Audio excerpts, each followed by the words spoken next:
सद्गुरु श्री ब्रह्मचैतन्य महाराज गोंदवलेकर यांचं प्रवचन 10 जून. आपला व्यवहार परमार्थ घडतो, तो सर्व त्याचे इच्छेने चालतो.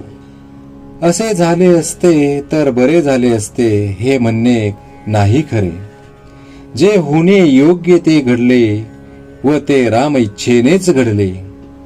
परमात्म्यानेच जी इच्छा केली त्याचे आड नाही कोणी आले, हा ठेविता विश्वास मनाला धीर वाटेल खास.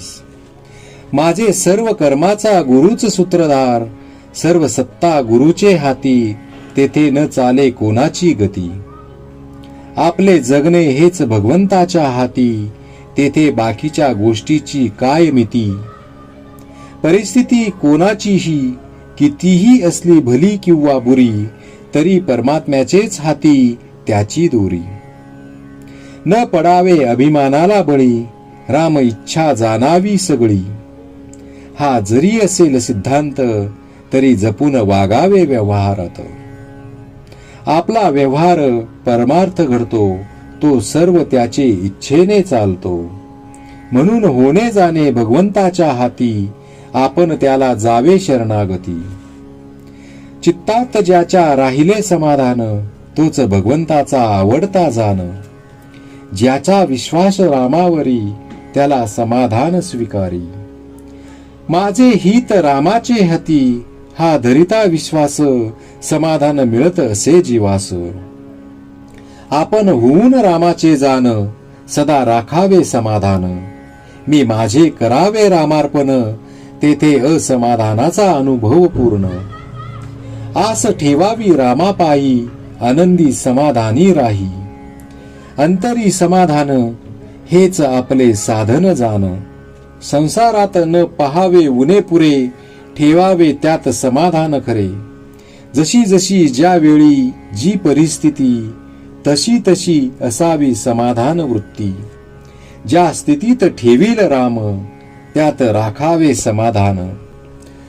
चिंता अहंता ममता कोणी कारणा वाचून, केले छळ कपट अपमान, अथवा बोलिले शब्दबाण, त्यात राखावे समाधान. समाधान देणे नाही दुसऱ्याच्या हाती, ईश्वर कृपेनेच त्याची प्राप्ती. जोवर संशयी झाले मन, तोवर न होई समाधान. विषयास घातले खत जाण, तरी कसे पावावे समाधान. जोवर दृश्याचे भान, तोवर मनी न राहे समाधान. समाधानाची स्थिती, उपाधी रहित असावी वृत्ती.